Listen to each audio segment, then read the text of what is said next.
Hi friends. काफ़ी दिनों बाद हम लोग मिल रहे हैं और अभी तक पिछले लेसन्स में जो हम लोगों ने पढ़ा, होपफुली जो पॉपुलेशन स्टडीज से रिलेटेड टॉपिक्स थे उन पर काफ़ी चर्चा हो चुकी। और एक बार फिर ये दोहरा दूं, जो आपकी India people and economy book है उससे भी पॉपुलेशन रिलेटेड चैप्टर्स टॉपिक्स को पढ़ते रहिए। और एज यूजुअल कोई कंफ्यूजन होता है, कोई डाउट्स होते हैं तो आप अपनी क्वेरीज मेरे पर्सनल नंबर पर भेजिए और हम लोग सॉर्ट आउट करते रहेंगे। आज हम लोग शुरू करते हैं मानव विकास, ह्यूमन डेवलपमेंट। इसके पहले हम मानव विकास की बात करें, आइए वृद्धि और विकास इन दोनों शब्दों पर थोड़ी चर्चा करें। ग्रोथ वृद्धि और डेवलपमेंट विकास। कभी कभी ये दोनों शब्द एक जैसे अर्थ वाले लगते हैं, लेकिन वस्तुतः ऐसा नहीं है। वृद्धि और विकास में समानता यह है कि दोनों परिवर्तन का सूचक है। वृद्धि भी एक निश्चित अवधि में हुए परिवर्तन को इंगित करती है और विकास भी एक समय अवधि में हुए परिवर्तन को हमें बताता है। अंतर यह है, वृद्धि मात्रात्मक होती है और विकास गुणात्मक होता है।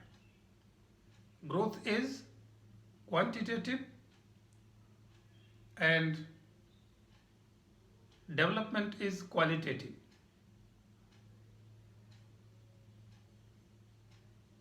अब चूंकि ग्रोथ क्वांटिटेटिव है, इसलिए ये पॉजिटिव भी हो सकती है, निगेटिव भी हो सकती है, धनात्मक भी हो सकती है वृद्धि और ऋणात्मक भी। लेकिन विकास की हम बात करते हैं तो ये पूर्णतः धनात्मक ही होता है, बेटर के लिए होता है। It is never for verse.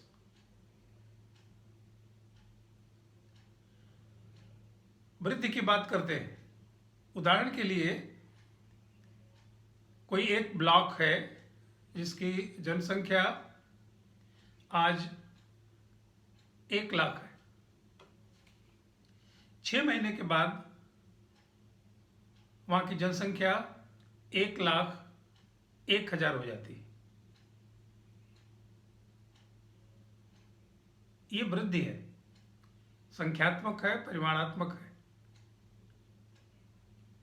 हम कहेंगे वो जो XYZ ब्लॉक था उसमें जनसंख्या की वृद्धि हुई।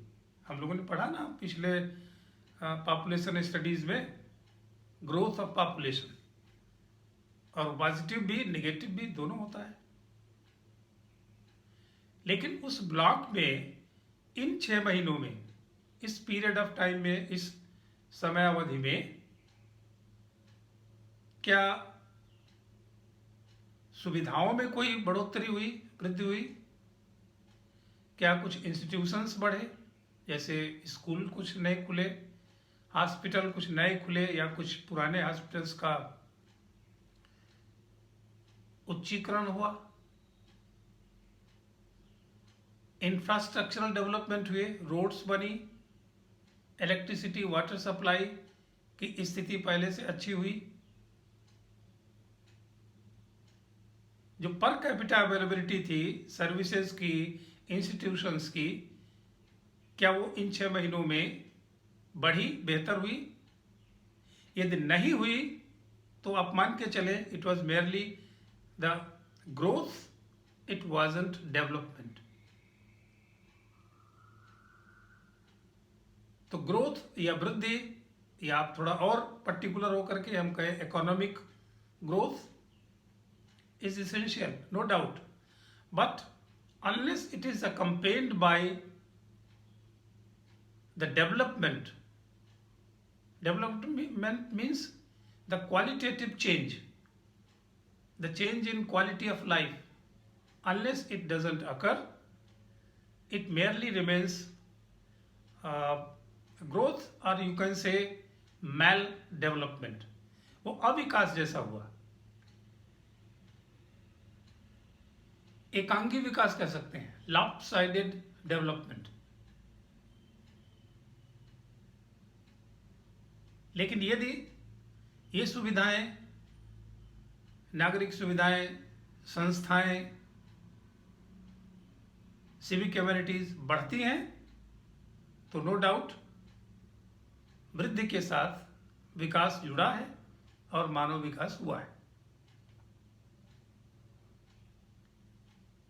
इनफैक्ट जो जैसे हमने शब्द कहा development, which is very much equal to maldevelopment if it is not accompanied by the developmental issues. अगर विकास नहीं है तो वो फिर अविकास है. केवल वृद्धि अगर है तो वो अविकास है, maldevelopment, या एकांगी विकास है, lopsided डेवलपमेंट है. लेकिन अगर वृद्धि के साथ में संस्थाओं में, सेवाओं में, सुविधाओं में भी बढ़ोतरी होती है, ग्रोथ होती है, then it becomes the real development which you can call eco development, सम विकास. माने विकास एज सच कुछ नहीं रहा. अगर केवल ग्रोथ है तो वो विकास भी नहीं है, वो अविकास है, मेल डेवलपमेंट है.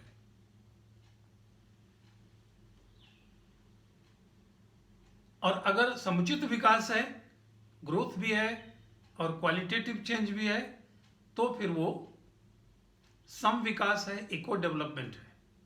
And in recent times it has been termed as sustainable development. This term is not new, आप सब लोग जानते हैं. सतत पोषणीय विकास.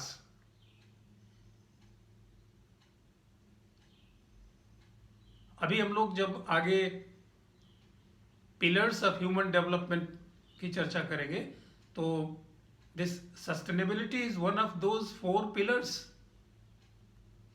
ये है क्या सस्टेनेबिलिटी?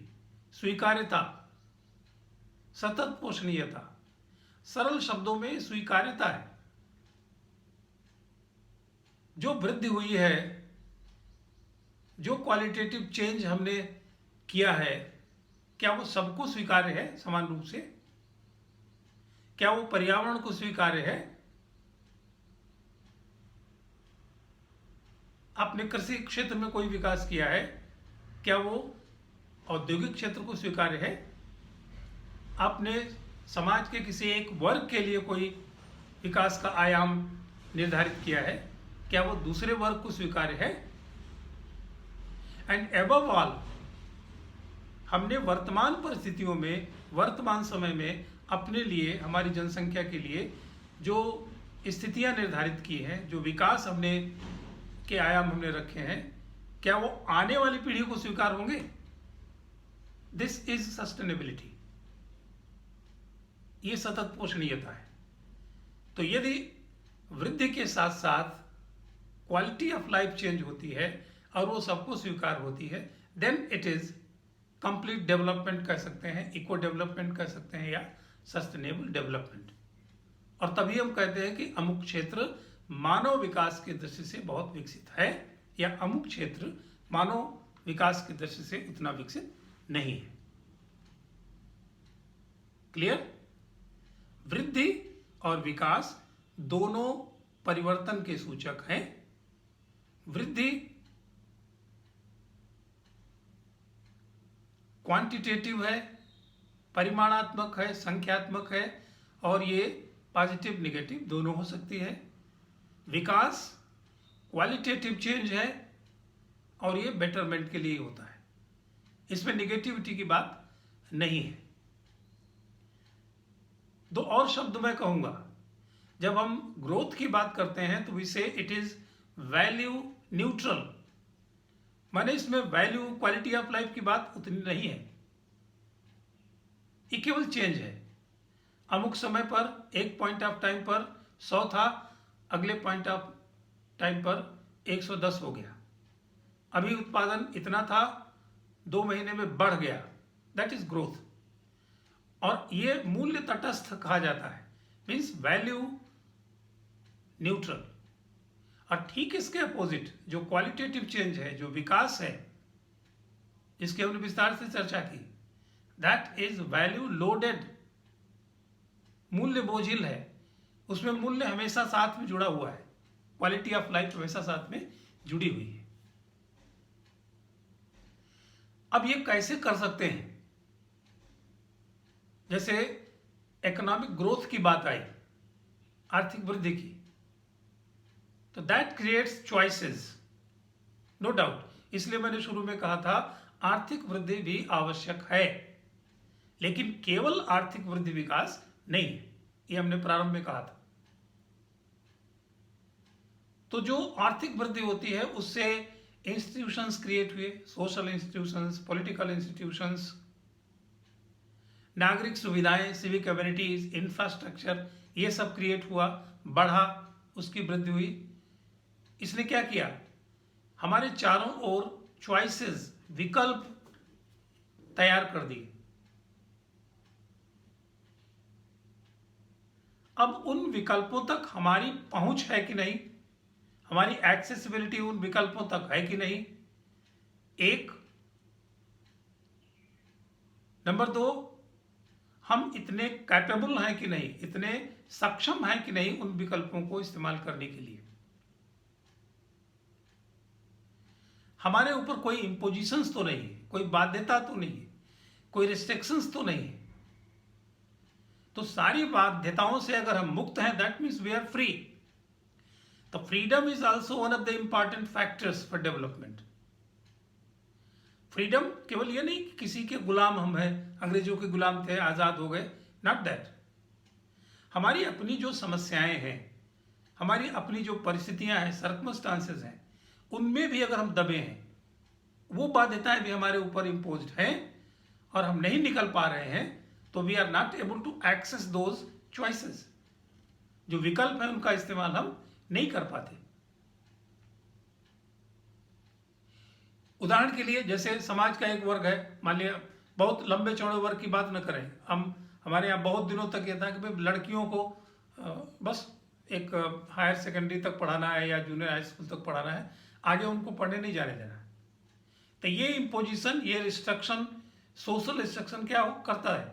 समाज के एक वर्ग को, एक वर्ग माने आधी आबादी को, क्या किया उसने? भाई ये इंजीनियर नहीं बन सकती, ये डॉक्टर नहीं बन सकती, माने उसकी एक्सेसिबिलिटी बाधित है, बाध्यता है, रिस्ट्रिक्शन है। She is not free to join institutions. ऐसी ही कुछ हमारी और परिस्थितियां, मान लिया हमारे पास पर्याप्त पैसे नहीं, हॉस्पिटल चारों ओर हैं, विकल्प हैं, लेकिन हमारी बाध्यता क्या है, हमारी गुलामी कह लीजिए क्या है, हम आजाद किस चीज से नहीं है? भाई पैसा पर्याप्त नहीं, इसलिए हम वो अवेल नहीं कर सकते। तो जहां एक और हमारे आसपास विकल्प होने चाहिए जो आर्थिक वृद्धि के साथ जुड़े हुए हैं, अर्थतंत्र मजबूत होगा, अर्थव्यवस्था मजबूत होगी, तो विकल्प अधिक हम क्रिएट कर सकते हैं, चॉइसेस अधिक बना सकते हैं, एवेन्यूज अधिक क्रिएट कर सकते हैं। लेकिन इंपॉर्टेंटली बात क्या है, जो क्वालिटी ऑफ लाइफ को चेंज करने वाली बात है, वो क्या है कि हम लोग या हमारे देश के लोग, हमारे ब्लॉक के लोग, हमारे जिले के लोग, हमारे किसी एक पर्टिकुलर एरिया के लोग इतने सक्षम हों, कैपेबल हों कि वो इन सुविधाओं तक, इन संसाधनों तक पहुंच सकें, उनकी एक्सेसिबिलिटी हो। ये सक्षमता कहां से आएगी? वो शिक्षित हो, वो स्वस्थ हो, अपने 9th 10th में पढ़ा है, जनसंख्या या मानव संसाधन किसी भी देश का सबसे महत्वपूर्ण संसाधन होता है। लेकिन कैसा मानव संसाधन? Mayor population, mayor millions and millions of people ना। अगर कमजोर, बिना पढ़े लिखे, अज्ञानी लोगों की बहुत भीड़ है तो that is not an asset, वो महत्वपूर्ण नहीं है देश के लिए। स्वस्थ हैं, शिक्षित लोग हैं, ज्ञान है उनके पास, तकनीकी ज्ञान है उनके पास, जो विकास के क्रम में, विकास की गति में अपना सहयोग दे सकते हैं, पार्टिसिपेट कर सकते हैं, ऐसे कैपेबल इंसान, वो इंपॉर्टेंट है। तो मानव विकास को एक साथ आप देखें तो क्या है, एक ओर तो विकल्प होने चाहिए जो वृद्धि से रिलेटेड है, और दूसरी ओर उन विकल्पों तक पहुंच हो। पहुंच कैसे होगी? जब हम कैपेबल होंगे। कैपेबल कैसे होंगे? जब हम एजुकेशनली, हेल्थ वाइज साउंड होंगे, इकोनॉमिकली मजबूत होंगे। मैं बार बार कहता हूं, economic growth, per capita income, GDP अकेले ये विकास का कोई पैरामीटर नहीं है। इनके साथ जब क्वालिटेटिव चेंज जुड़ता है तब ये विकास या मानव विकास का रूप लेते हैं। तो चॉइसेस के साथ, विकल्पों के साथ, उन विकल्पों तक हमारी पहुंच, संसाधनों तक हमारी पहुंच, एजुकेशनल इंस्टीट्यूशन तक हमारी पहुंच, नागरिक सुविधाओं तक हमारी पहुंच, और ये पहुंच स्वच्छंद रूप से हो, फ्रीली हो, माने हम इतने कैपेबल हो that we are free to use any option, any choices, तब उसको हम विकास कहते हैं। और काफी लंबे समय तक आप कह सकते हैं लेट 80s तक या अर्ली 90s, 90 के दशक के शुरुआत तक, जो पूरे विश्व स्तर पर विकास का की गणना की जाती थी, मानव विकास सूचकांक की गणना की जाती थी। एक्चुअली तो ऐसा कुछ था नहीं, लेकिन जो मानव विकास का स्तर नापा जाता था उसका मूल आधार था आर्थिक वृद्धि, GDP, per capita income, purchasing power and the things like that. लेकिन 90s की शुरुआत में या लेट 80s में ही साउथ एशियन दो ऐसे महानुभाव, दो ऐसे महान अर्थशास्त्री हुए, डॉक्टर महबूबुल हक और अमर्त्य सेन, जिन्होंने मानव विकास की संकल्पना सामने रखी, वास्तविक मानव विकास की संकल्पना सामने रखी।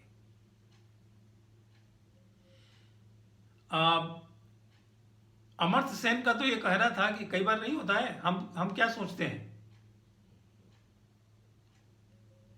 हम कई बार सोचते हैं कि हमारे पास क्या है, हमारे चारों ओर क्या है और ये क्यों है, what is around us and why it is around us.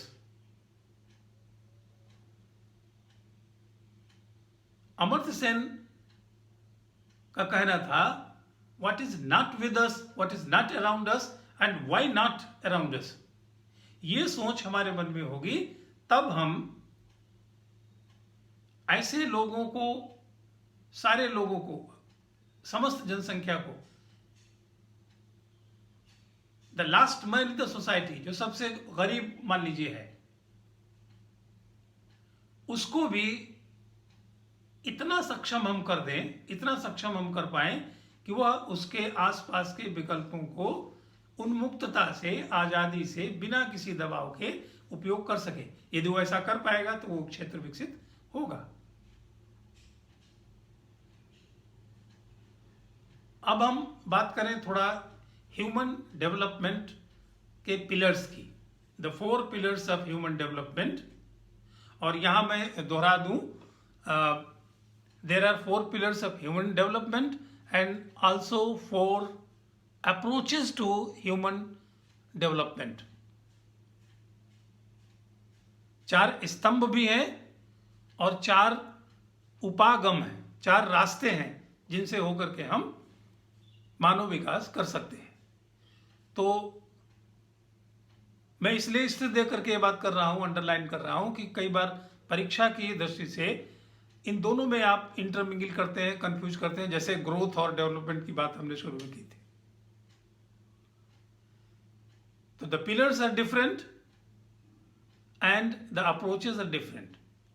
Pillars में क्या है, जो मूलभूत बातें हैं जिन पर मानव विकास टिका हुआ है। पिलर माने क्या हुआ, स्तंभ। और अप्रोचेस माने वो रास्ते, वो उपागम, वो तरीके, वो विधियां जिनके थ्रू हम ह्यूमन डेवलपमेंट इंजेक्ट कर सकते हैं, ला सकते हैं। ऑलराइट, तो पहले बात स्तंभों की, पिलर्स की। ये 4 हैं, हो सकता है स्क्रीन पर भी आपको दिख रहे हो नीचे लिखे हुए। मैंने शुरू में ही कहा था कि भाई बहुत अभी हम लोग आईटी एक्सपर्ट या एफिशिएंट नहीं है। ये भी एक डेवलपमेंट की कमी है। ओके, तो 4 स्तंभ देखिए कौन कौन से हैं। 4 पिलर्स, इक्विटी, सस्टेनेबिलिटी, देखिए द वेरी सेकेंड वन, अभी हम लोग शुरू में पढ़े थे। इक्विटी, समता। सस्टेनेबिलिटी, सतत पोषणीयता। थर्ड, प्रोडक्टिविटी, उत्पादकता। Fourth, empowerment.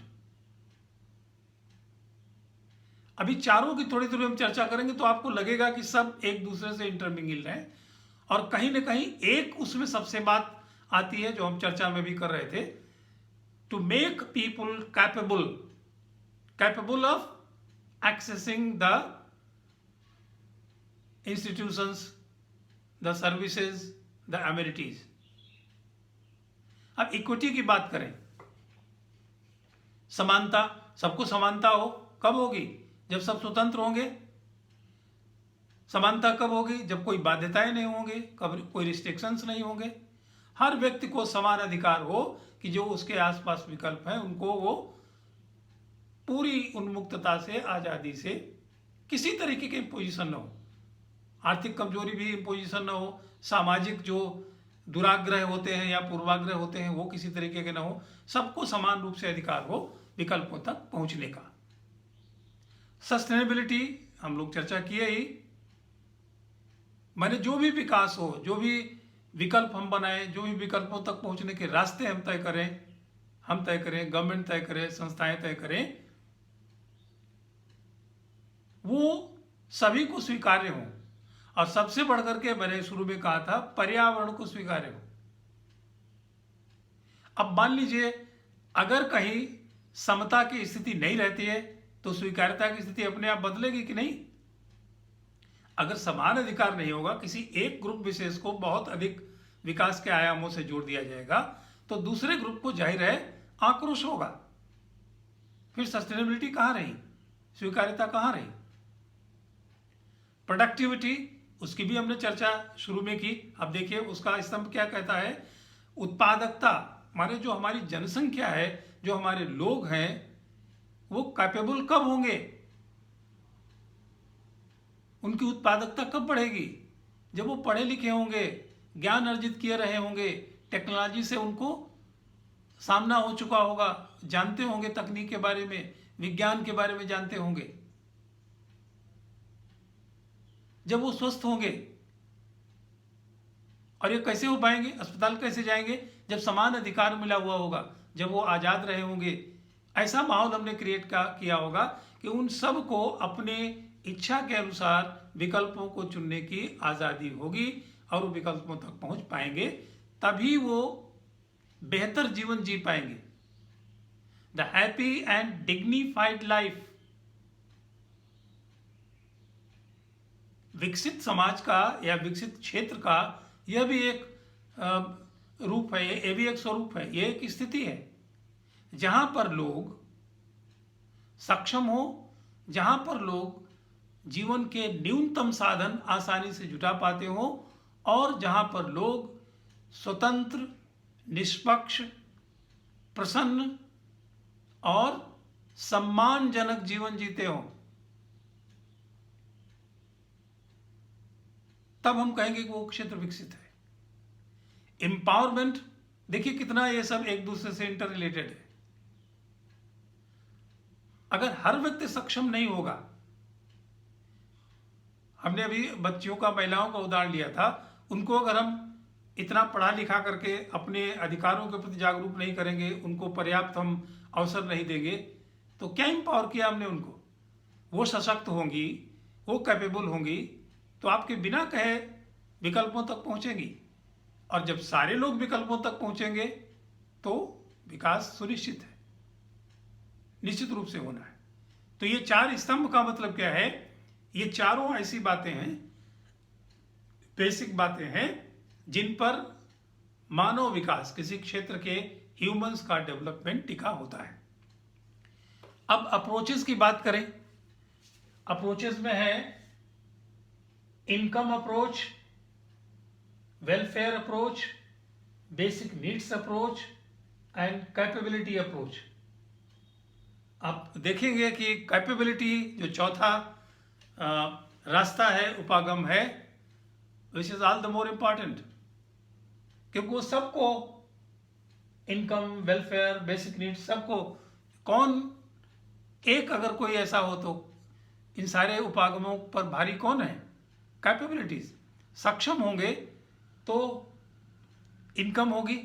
अब यहाँ पर तमाम चीज़ें क्या है, हम जो ह्यूमन डेवलपमेंट करना चाहते हैं उसमें पहला तो यह है कि भाई हम अपने जो आसपास जिस क्षेत्र के विकास की हम बात कर रहे हैं वहाँ के लोगों की इनकम पर्याप्त हो। भाई इनकम पर्याप्त होगी तब आज़ाद होंगे वो, तब उनके ऊपर रिस्ट्रिक्शंस नहीं होंगे, तब वो सुविधाओं तक, संसाधनों तक उनकी पहुँच होगी। तो अब तरीके क्या है? अब गवर्नमेंट का भी ये सोचे कि भाई इनकम नहीं है, एक गरीब तबका है, उसको सबको 10-10 हज़ार रुपये महीने गवर्नमेंट देने लगे। This is not the way to develop. नहीं होगा विकास। इनकम अप्रोच का मतलब ये है, वही जैसे मैंने कहा ना, सबसे इंपॉर्टेंट है वो कैपेबिलिटी।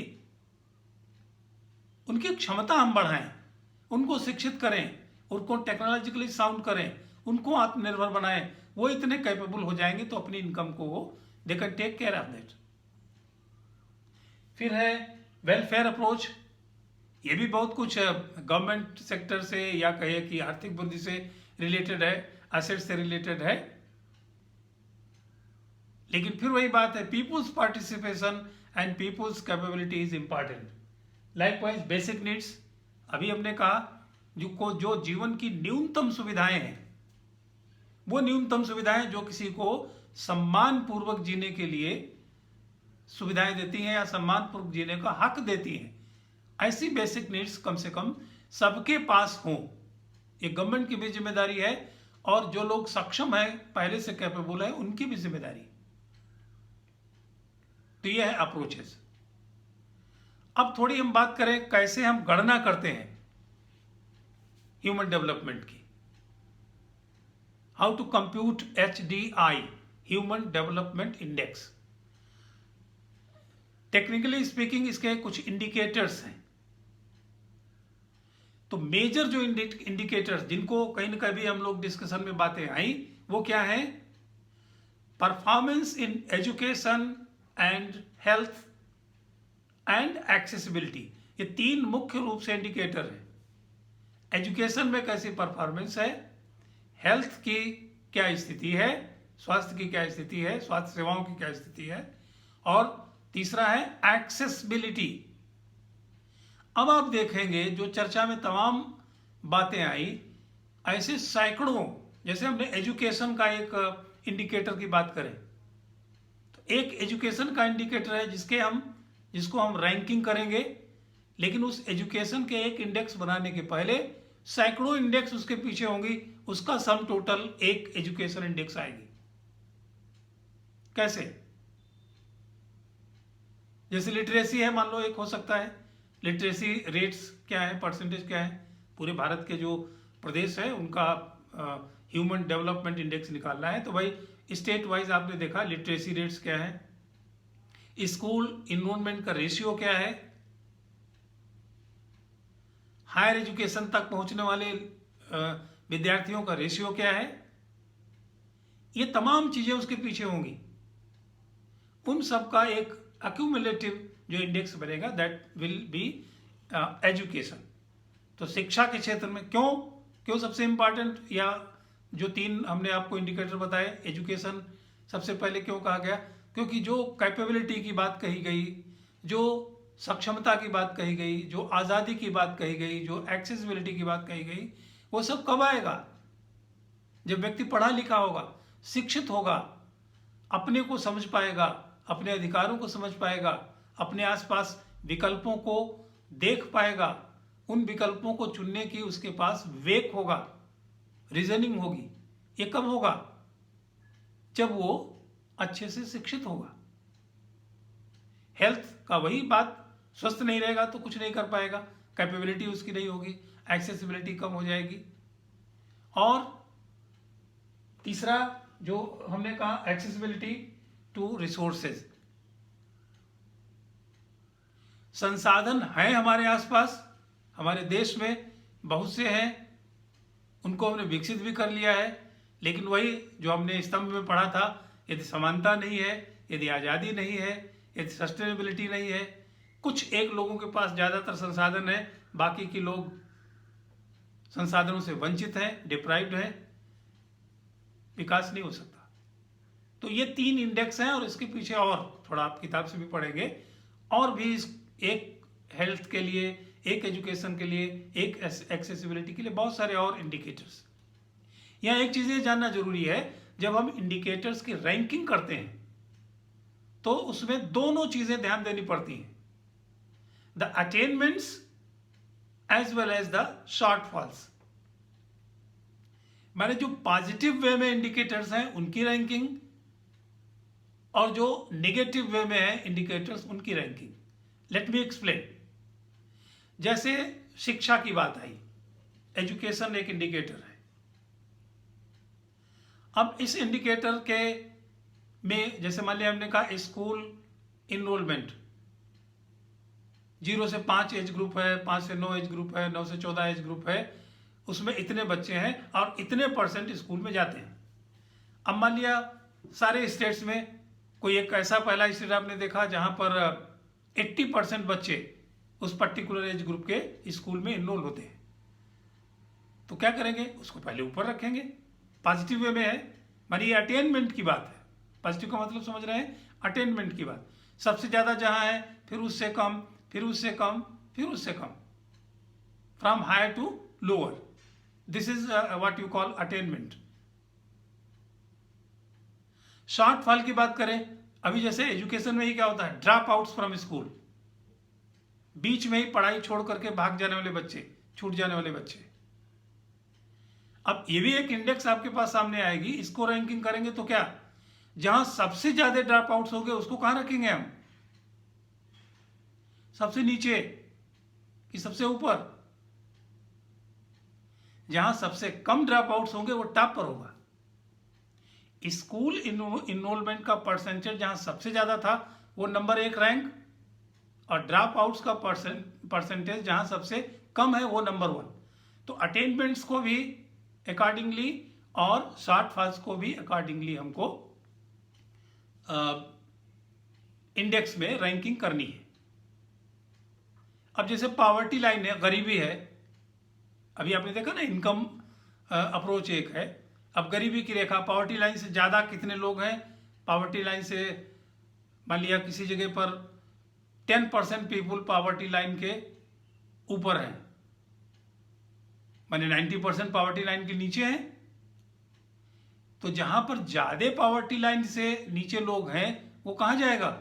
टॉप पर तो नहीं जाएगा, है ज्यादा लेकिन जाएगा नीचे। जहां पर गरीबी रेखा से नीचे कम लोग हैं उसको हम टॉप पर करेंगे। इस तरीके से हम रैंकिंग करते हैं। फिर सबका एक कोएफिशिएंट निकालते हैं, और वो जो वैल्यू होती है इट इज बिटवीन 0 and 1। आप अपनी किताब में देखेंगे जो इंडेक्स भी है HDI वो 0 to 1, जैसे कहीं पर है 0.231 x एक कंट्री में है, और कहीं पर है 0.986। तो 986 क्या है? हाई इंडेक्स वाला है, और 0.236 क्या है? लो इंडेक्स है। तो इंडेक्स का ये भी टेक्निकली आप याद रखें, शार्ट क्वेश्चंस के लिए भी, जो ह्यूमन डेवलपमेंट इंडेक्स का रेंज है वो 0 to 1 hopefully you enjoyed this lesson, और अगले दिन हम फिर मिलेंगे। इन द मीन टाइम आप लोग फ्रीली अपनी क्वेरीज क्वेश्चंस पहले लेसन को पढ़िए और भेजिए हमारे व्हाट्सएप नंबर पर। कभी मैं उपलब्ध रहूं तो फ़ोन भी कर सकते हैं।